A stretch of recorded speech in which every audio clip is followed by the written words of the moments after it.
Bonjour et bienvenue dans votre 30e émission d'Ountranouille. Au sommaire de cette édition.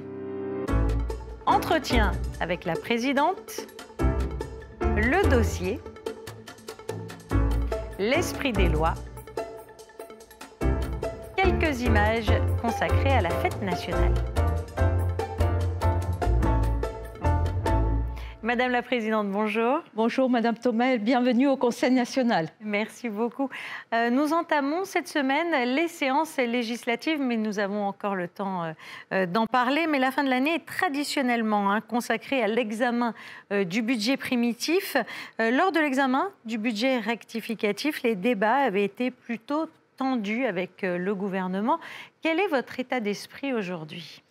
Écoutez, cela va mieux parce que nous avons eu depuis de nombreuses commissions plénières d'études où nous avons pu aborder l'ensemble des sujets justement qui étaient difficiles lors du budget rectificatif. Nous, ce que nous voulons, c'est échanger, trouver une position commune, trouver des actes forts pour enfin arriver à des séances publiques plus équilibrées que celles que nous avons connues au budget rectificatif. Alors, quels sont les grands sujets sur lesquels les élus doivent rester vigilants ? Nous en avons 3-4. Nous avons tout d'abord le centre commercial de Fontvieille. Nous avons également le logement pour les Monégasques. Nous avons également un grand sujet que représente la mobilité. Et nous avons enfin un dernier sujet, ce sont les coûts. C'est la maîtrise des coûts. Alors l'actualité de l'Assemblée est très budgétaire. Alors cela veut-il dire que l'activité législative est ralentie pour autant ? Oh, absolument pas, parce que depuis le début de notre mandat en février de cette année, nous avons certainement travaillé bien sûr sur le dossier Monéval, mais aussi sur l'ensemble des sujets sociétaux que d'ailleurs nous pourrons apercevoir dans les reportages par rapport au rapporteur de la séance publique législative qui va se dérouler très bientôt. Ce qui nous importe est à la fois travailler sur des sujets essentiels, comme nous l'avons connu cette année au début de ce mandat, l'Europe Monéval, mais également sur l'ensemble des sujets sociétaux qui faisaient partie, bien sûr, du programme politique que nous travaillons pour les Monégasques et pour l'avenir de notre pays. Nous l'avons donc bien compris, la dimension sociale et sociétale est très importante à l'occasion des séances législatives.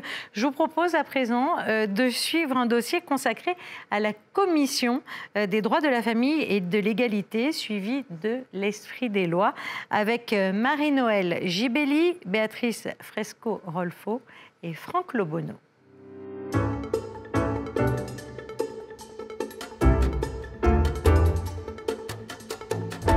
La situation a énormément évolué concernant le droit des femmes en principauté durant les 10 dernières années.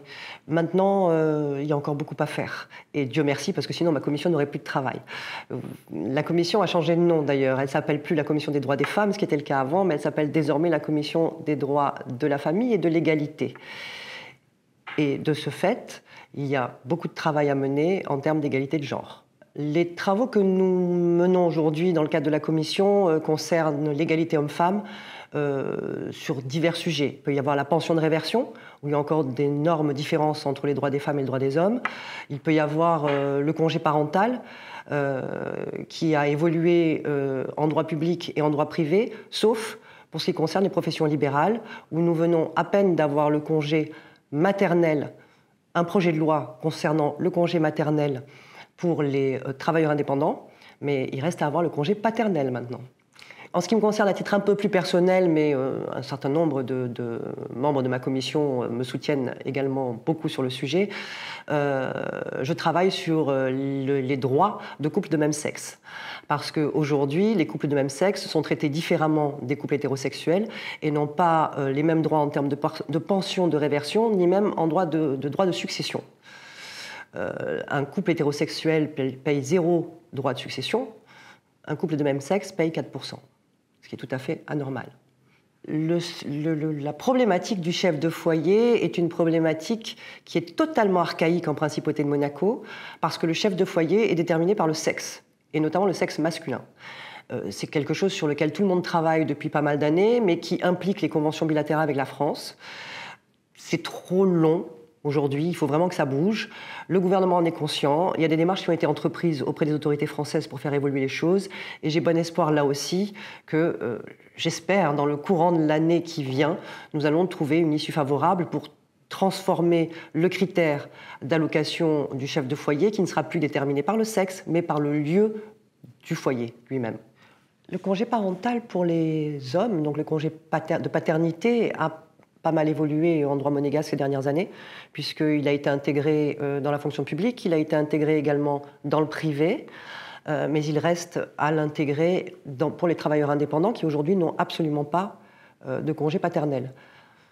C'est ce que je disais tout à l'heure, en réalité, on a obtenu récemment, puisque le projet de loi vient d'être déposé, un congé maternité pour les travailleurs indépendants, que nous allons étudier très rapidement et qui sera voté très prochainement, mais ça n'est qu'un congé maternité. Donc à nouveau, on laisse les pères de côté quand il y a la naissance d'un enfant, alors que le père est intéressé au premier chef, comme l'est une maman, et a le droit d'être proche de son enfant, que ce soit pendant les premiers jours de sa naissance ou d'être disponible à des moments où l'enfant en a le plus besoin. Le texte des victimes d'infractions pénales est un texte qui avait été appelé de ses vœux par le Conseil national bien avant que je sois élue. Au sein de cette Assemblée. Il a été déposé avant d'ailleurs l'élection de février 2023 et ma commission bénéficie de la grande chance de pouvoir l'étudier. Et ce texte était assez réducteur au départ puisqu'il prévoyait uniquement une indemnisation des victimes d'infractions pénales à caractère sexuel et domestique.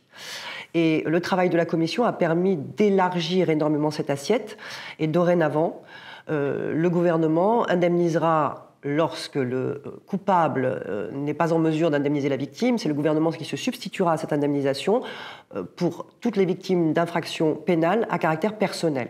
Donc nous avons élargi énormément l'assiette de ce texte et nous sommes assez fiers de ce résultat. Il devrait être voté lors de la prochaine séance publique législative. Donc le droit de la famille concerne aussi le divorce, puisque le divorce mérite d'être modernisé en évitant la faute. Aujourd'hui, la faute est une des conditions du divorce à Monaco. On peut divorcer sans faute, mais si un des deux époux ne veut pas divorcer, il faut une faute. À partir de là, c'est très compliqué parce que ça crée des procès qui sont très longs et qui sont très douloureux pour les époux. Il est préférable de passer un divorce sans faute comme dans de nombreux pays. Alors pour les droits de succession, il n'y a pas de droit de succession en ligne directe à Monaco, sauf en matière de couple de même sexe, comme je le disais tout à l'heure. Mais il y a des progrès à faire, je pense, en matière successorale par rapport à la réserve héréditaire. Et c'est un sujet qui ne met pas tout le monde d'accord. C'est un sujet sur lequel le Conseil national doit encore se positionner de manière plus globale. Personnellement, je pense que la réserve héréditaire mériterait d'être un peu diminuée en principauté de Monaco, comme elle est dans un certain nombre de pays européens, et surtout anglo-saxons. Mais là, c'est un excès inverse, puisqu'en droit anglo-saxon, il n'y a pas de réserve du tout. À Monaco, il y a une réserve, mais elle remonte au Code Napoléon. Elle est un peu trop importante. Pas mal de pays européens diminuent la réserve, ce qui constitue un facteur d'attractivité, notamment pour les anglo-saxons. Il y a d'autres sujets sur lesquels je souhaite que la Commission travaille. Il s'agit notamment de la résidence alternée, qui existe aujourd'hui à Monaco, mais qui est liée à l'accord des parents. Et malheureusement, de plus en plus souvent, aujourd'hui, dans les conflits parentaux, il arrive que les parents perdent de vue l'intérêt supérieur de leur enfant, et le juge pourrait à ce moment-là se substituer à eux pour décider que la résidence alternée est le meilleur choix, même si les parents eux-mêmes n'y sont pas favorables de premier abord. Donc il faut réformer la résidence alternée sur ce sujet-là. La Commission va, j'espère, travailler aussi, en tout cas c'est des sujets que j'ai abordés dans le cadre des réunions budgétaires déjà avec le conseiller du gouvernement pour les affaires sociales, sur la réorganisation et la restructuration du centre Platy, qui s'occupe des troubles de comportement des jeunes et adolescents, notamment des troubles 10. Le gouvernement est d'ailleurs tout à fait conscient que malheureusement il y a de plus en plus de troubles de cette nature et qu'il faut réorganiser et redimensionner ce centre pour être plus à l'écoute de cette population et de ce genre de pathologie. Il y a un autre sujet qui me tient à cœur mais qui est un petit peu plus technique, qui est l'administration légale. L'administration légale, c'est lorsqu'un des parents malheureusement décède, l'autre parent va administrer légalement les biens de son enfant. L'administration légale est soumise au contrôle du juge tutélaire, qui est une très bonne chose, mais la loi aujourd'hui est très archaïque et très lourde et génère un certain nombre de complexifications de toutes les démarches à accomplir, alors qu'on a déjà subi le décès de son conjoint ou de son compagnon. Si on pouvait simplifier les choses et les rendre plus fluides, ce serait une très bonne chose, je pense, pour les monégasques et les résidents. Les discussions avec le gouvernement, en tout cas entre la commission de la famille et de l'égalité et le conseiller du gouvernement aux affaires sociales, sont assez fluides, puisque le conseiller est assez conscient des sujets que nous venons évoquer. Les seules réticences que je sens sont plutôt liées aux couples de même sexe et aux droits des couples de même sexe, mais je ne désespère pas de convaincre le gouvernement d'évoluer sur ce sujet. Il est important pour les monégasques et les résidents de savoir que, au-delà des grands sujets sur lesquels travaille le Conseil national, qui sont le budget et les sujets internationaux, nous travaillons énormément sur des sujets de société, qui sont ceux que traite la Commission des droits des femmes et de la famille et d'autres commissions au sein du Conseil national. Et d'ailleurs, à ce sujet, nous travaillons aussi, en tout cas j'ai la chance d'avoir été nommé rapporteur d'une proposition de loi sur la rupture conventionnelle du droit du contrat de travail, qui permettra aux employeurs comme aux employés de rompre de manière amiable le contrat de travail, ce qui n'existait pas en principauté et qui était appelé de vœux de tous les acteurs socio-économiques de la principauté. Donc ça aussi, c'est un élément nouveau et important sur lequel je travaille et nous travaillons.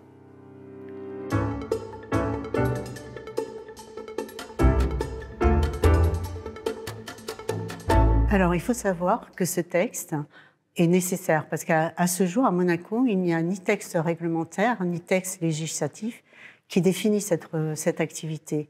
Il fallait donc un texte, et c'est ce texte de loi que nous proposons. Actuellement, les professionnels qui sont concernés par ce texte de loi sont au nombre de 4, et ils exercent dans 3 cabinets, puisque dans un seul cabinet, il y a 2 vétérinaires. C'est le cabinet qui est à Fontvieille. Ce qui est prévu dans ce texte, pour moi, est une clarification de cette activité. D'ailleurs, je crois qu'il commence par définir la médecine vétérinaire, mais également la chirurgie vétérinaire. Puis, il va se dérouler toutes les conditions d'exercice, de remplacement, de lieu d'exercice aussi, parce que le vétérinaire n'exerce pas uniquement à son cabinet. Il peut être appelé sur un lieu d'élevage, d'hébergement, en l'occurrence la SPA, c'en est un, mais aussi des sanctions en cas de manquement à un des articles. Ce que garantit ce texte, c'est la globalité. C'est une garantie à la fois pour les vétérinaires d'exercer une profession dans la légalité de la déontologie de leur diplôme, mais pour la population et les propriétaires, c'est une source de clarté, une source de bien-être pour leurs animaux, en tout cas. Oui, je crois que ce texte est indispensable pour sécuriser, comme je vous l'ai dit, aussi bien les professionnels que les maîtres des animaux. J'ai toujours eu des animaux depuis mon enfance, et là, actuellement, j'ai 2 chats. Mais j'ai eu des chiens, j'ai eu un cheval. Donc, je connais très bien aussi bien les vétérinaires que les contraintes d'avoir un animal qui nous rendent tellement au niveau de leur amour.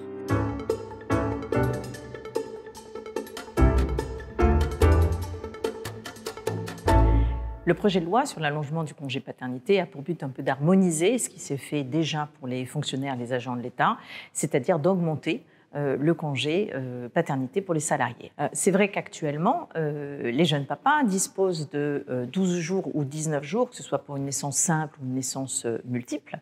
Maintenant, ça passerait du coup à 21 et 28 jours, naissance simple ou naissance multiple, soit une augmentation de 9 jours. Alors, il y a à peu près 4 ans, nous avons, le Conseil national avec le gouvernement, nous avons allongé le congé maternité, ce qui est une bonne chose, surtout pour les premiers développements de l'enfant. Et là, c'est un peu normal que le papa puisse prendre part à tout cela, participer aux premiers jours du développement de l'enfant. Alors, certains pourraient dire un peu d'égalité. Moi, je préférerais dire que c'est vraiment le droit du père d'être là. Et comme j'ai toujours été un peu aussi sur la défense des droits des pères, je trouve que c'est une bonne chose qu'ils puissent participer à ce développement. Oui, on peut penser que c'est une mesure en faveur de l'égalité homme-femme, bien que là, au moment d'une naissance, évidemment, il y a tout un contexte médical qui ne concerne que la femme. Et donc, je crois qu'elle doit rester privilégiée sur sa reprise de son corps, sa reprise de sa vie, un peu normale, parce que tout est un peu chamboulé. Et puis, accoucher, c'est pas une moindre affaire. Donc, oui, c'est un premier pas. En revanche, sur l'égalité de droits par rapport à un enfant, ça, je pense que c'est plus là-dessus. Moi, je le verrais plus là-dessus que sur une égalité homme-femme pure et simple. Le texte n'a pas été amendé, il met en parfaite égalité ce qui avait été fait pour les fonctionnaires et les agents de l'État. Donc la Commission n'a pas voulu aller plus loin, parce que si elle allait plus loin, il y aurait une inégalité du coup entre les salariés et les fonctionnaires et agents de l'État. Donc pour l'instant, on est resté sur la proposition, l'article tel qu'il était présenté, et on demande et on demande au gouvernement de s'atteler sur ces pistes de réflexion. En fait, ce qui serait mieux, c'est que le papa puisse prendre ses congés de manière non consécutive, c'est-à-dire quand maman a besoin, il prendrait le relais et il utiliserait son congé paternité pour en fait venir en soutien. Et c'est une piste de réflexion que la Commission souhaiterait que le gouvernement ait là-dessus. Alors, ce projet de loi fait quand même suite à un vœu du CESE. Donc, je suppose que le CESE, regroupant toutes les entités économiques et sociales et environnementales de Monaco, je pense que tout le monde est d'accord pour cet allongement de paternité, du congé de paternité, qui finalement est une mesure très sociale et humaine.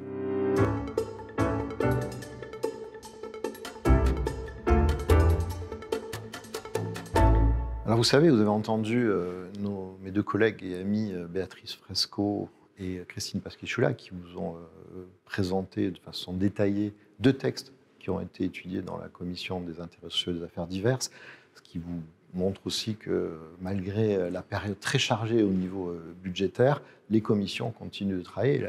La CISAD a fait beaucoup de textes depuis le début du mandat, et les 2 derniers textes qui ont été votés, à savoir la rupture conventionnelle, on y reviendra après, et la loi sur le congé paternité, sont des vraies avancées sociales.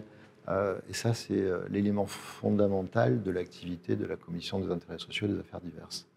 Et on parle souvent de congé maternité, mais derrière une maternité, il y a toujours et souvent un deuxième parent. Et c'est important de pouvoir laisser du temps au deuxième parent, donc au papa souvent, de pouvoir accompagner et l'enfant et la maman, qui souvent en a bien besoin après un accouchement. Donc ce qu'on a fait, on a voulu pour l'instant mettre en phase le congé paternité tel qu'il était prévu aujourd'hui dans le statut des fonctionnaires avec le secteur privé. Donc c'est un élément de plus dans l'attractivité de l'emploi salarié en principauté.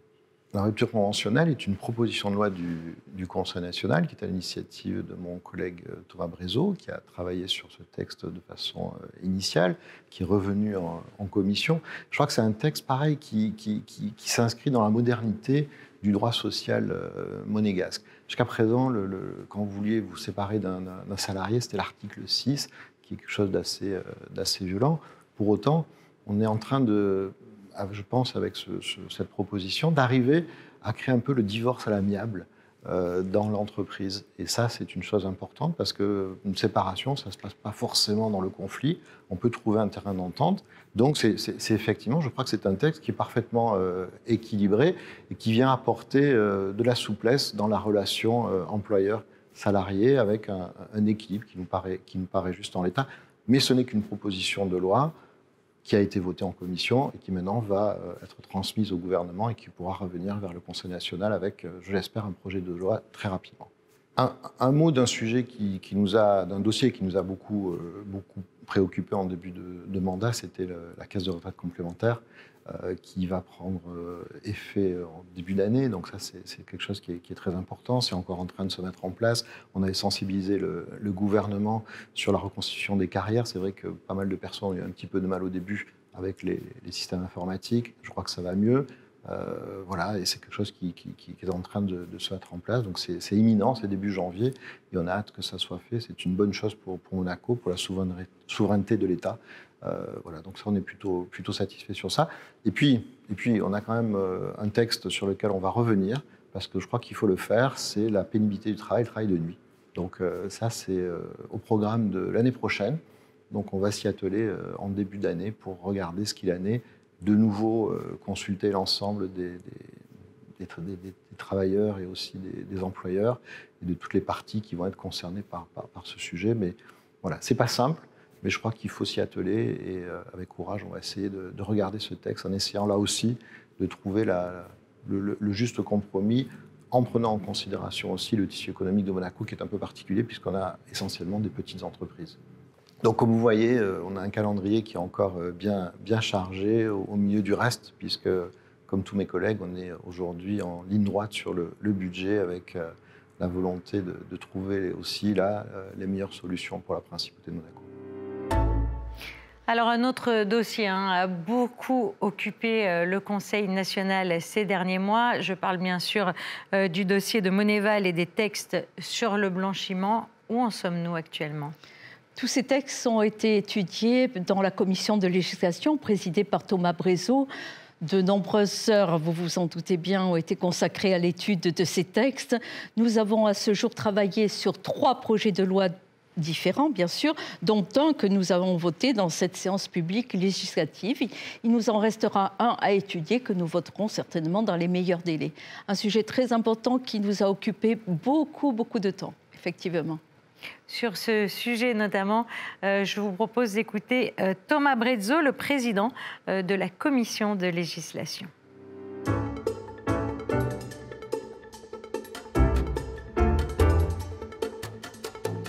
Le projet de loi numéro 1080 sera soumis au vote des élus lors de la présente séance publique. Il s'agit du 3e volet des textes, des projets de loi qui ont suivi le dépôt du rapport Monéval, une série de textes qui avaient été annoncés par le gouvernement et qui sont destinés à permettre à la Principauté de Monaco de répondre aux recommandations qui ont été formulées dans le rapport Monéval et ainsi éviter un placement sur les listes grises lors de la prochaine évaluation du GAFI qui aura lieu au printemps prochain.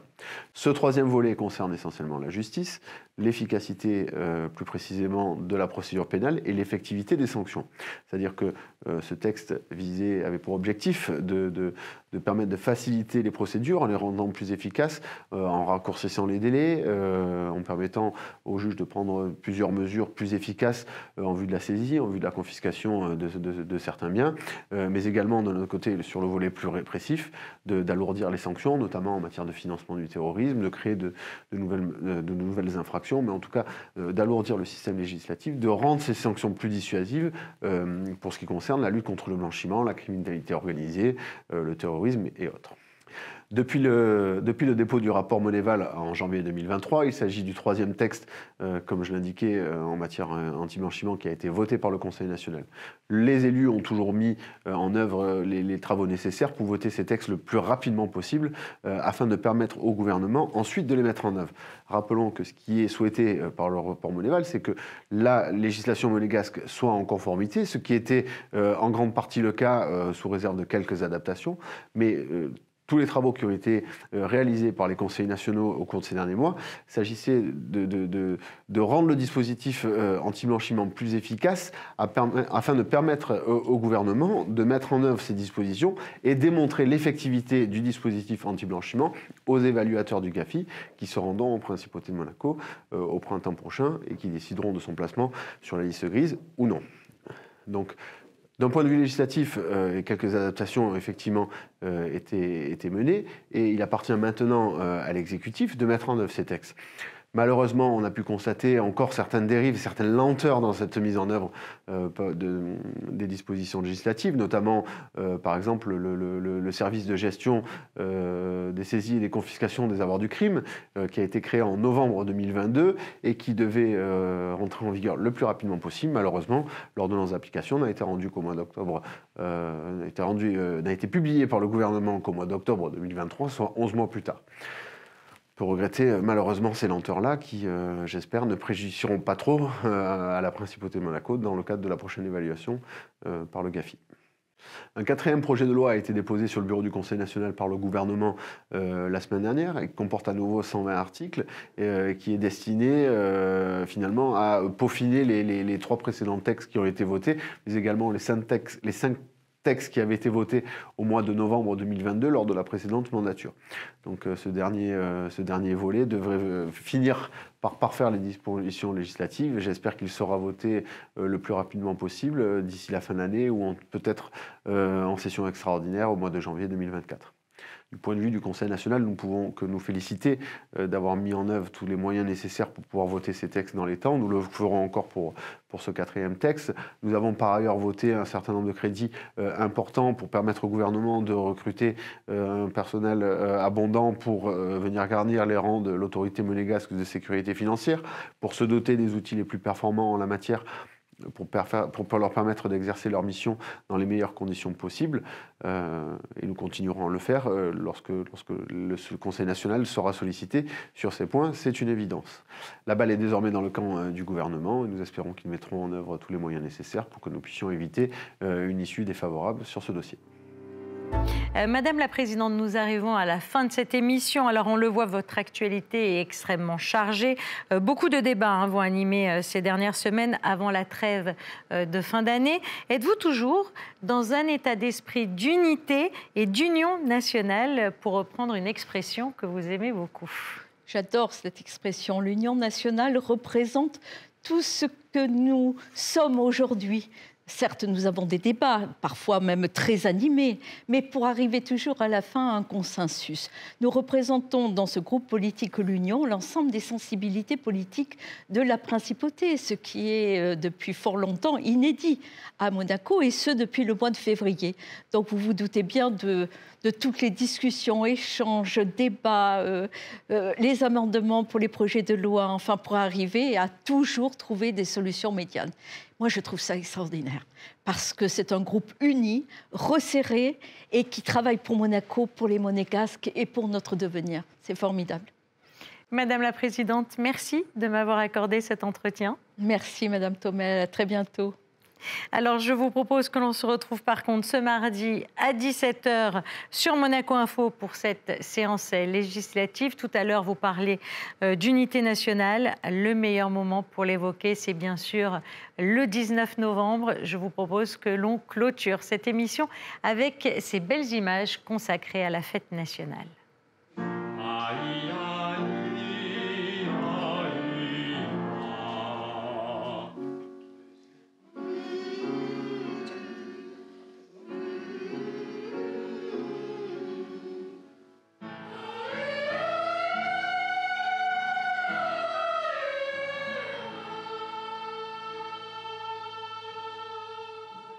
Vous allez chanter a cappella, ce qui veut dire... Et là, vous chantez tout seul, comme des grands. Ça marche? Voilà, quand tu veux.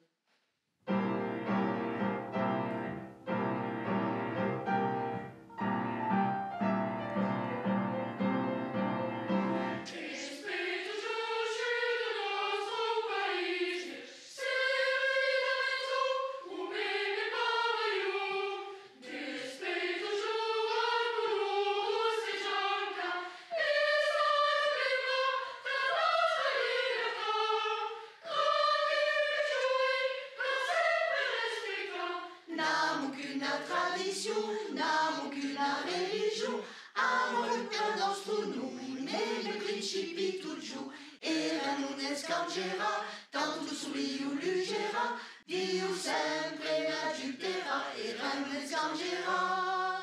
Che spirito giusto del nostro paese, se tu un bene maiu, che spirito giusto a coloro se gianta, e salverà la nostra libertà.